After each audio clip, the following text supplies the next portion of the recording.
2 linggo na ang nakalilipas ng dumulog sa ating programa ang isang ginang mula Bataan.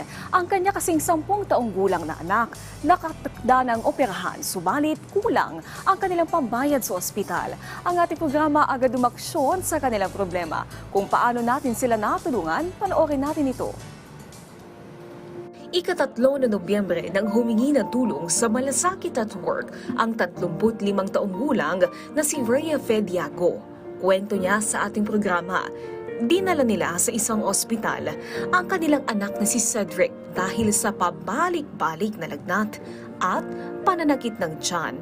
Matapos masuri ng doktor ang kanyang anak, ay dito na sinabi sa kanila ng doktor na may problema sa puso si Cedric at kailangan na niya ng agarang operasyon. Kailangan din daw nilang maghanda ng mahigit sa 600,000 piso. Agad din daw silang inirefer ng doktor sa Philippine Heart Center para doon na ipagpatuloy ni Cedric ang kanyang gamutan. Itinakda din ng doktor ang operasyon ni Cedric sa ika-7 ng Nobyembre. Subalit ang malaki naman nilang problema ay kulang pa ang guarantee letter na kanilang naiipon.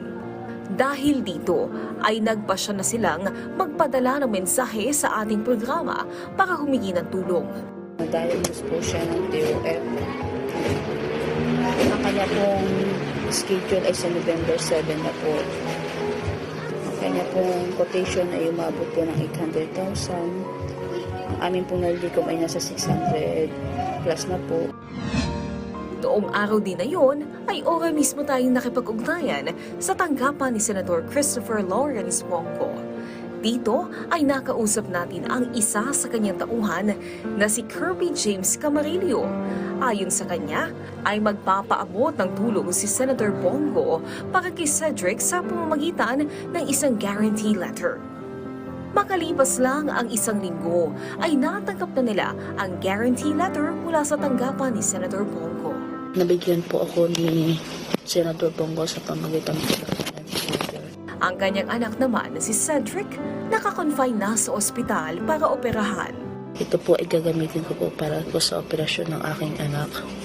Ito po ay napakalaking bagay po, tulong para po sa amin at lalo na po sa aking anak. Nang dahil po dito ay ito po ay mauoperahan na.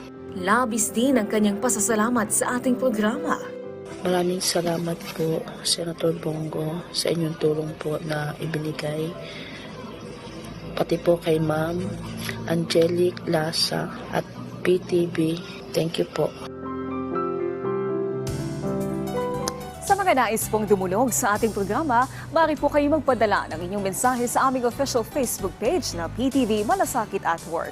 Maaari din kayo mag-message sa PTV Malasakit at Work @gmail.com. Huwag niyo rin kalimutan na i-like, i-follow at i-share ang aming official social media account. Muli, ang tunay na malasakit ay laging at work.